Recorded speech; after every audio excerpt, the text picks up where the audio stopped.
علم ایک نور ہے جسے اللہ بندے کے دل میں ڈال دیتا ہے۔ السلام علیکم ورحمۃ اللہ وبرکاتہ۔ محترم ساتھیوں، آج کے اس ویڈیو میں آپ کو بتاؤں گا کہ آپ گھر پر کس طرح سے تراویح کی نماز ادا کر سکتے ہیں۔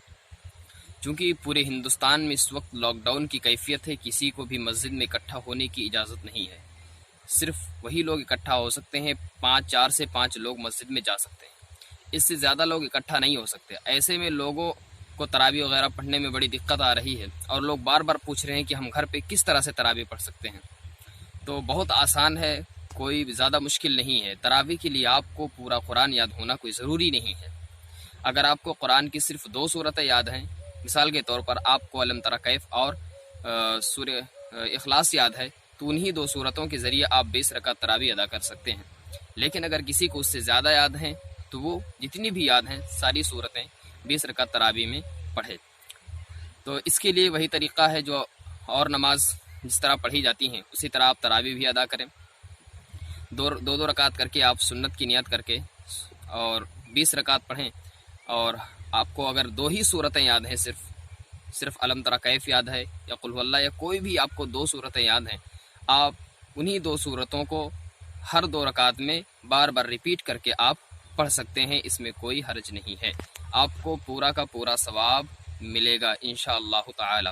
اور ایک اور اہم بات میں آپ کو بتا دوں کہ تراویح کے بعد 4 رکعت کے بعد جب جو دعا پڑھی جاتی ہے، سبحان الملک القدوس، جو بھی دعا پڑھی جاتی ہے اس میں بعض لوگ ایک غلطی کرتے ہیں، اور صرف پڑھے لکھے لوگ ہی نہیں، جو پڑھے لکھے نہیں ہیں وہ تو غلطی کرتے ہی ہیں، اور جو پڑھے لکھے ہیں وہ بھی غلطی کرتے ہیں۔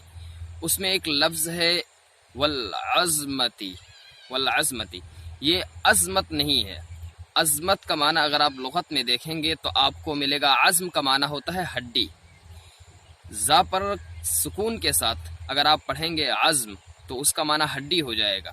تو اب اللہ تبارک و تعالیٰ کی آپ کبریائی بیان کر رہے ہیں، اس کی عظمت و بزرگی بیان کر رہے ہیں، اس کی برتری بیان کر رہے ہیں۔ اب اگر اس کی شان میں کوئی ایسا لفظ استعمال ہوا جس کا معنی ہڈی وغیرہ ہے تو یہ بالکل مناسب نہیں ہے، یہ بالکل سراسر غلط ہے۔ تو اس کو صحیح کرنے کی بہت ضرورت ہے۔ وہ عظمت نہیں ہے، وہ زا پر سکون کے ساتھ نہیں بلکہ زا پر فتحہ کے ساتھ والعظمتی ہے، والعظمتی والہیبتی والقدرتی۔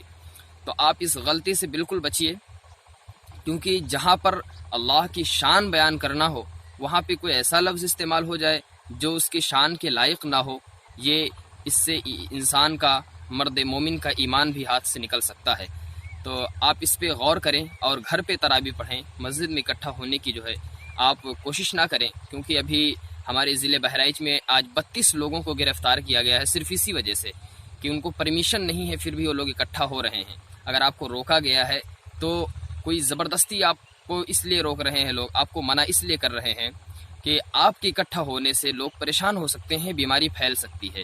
تو شریعت بھی اس کی اجازت دیتی ہے کہ جب کوئی ایسی وبا پھیلی ہو تو آپ اپنے گھروں میں عبادت کریں اور گھروں سے باہر نہ نکلیں۔ تو آپ بھی گھر میں رہیے، گھر پہ عبادت کیجیے اور روزہ رکھیے، اللہ تبارک و تعالیٰ سے دعا کیجیے کہ مولا ہم سب کو اس بلا سے جو ہے نجات عطا فرمائے۔ خدا حافظ۔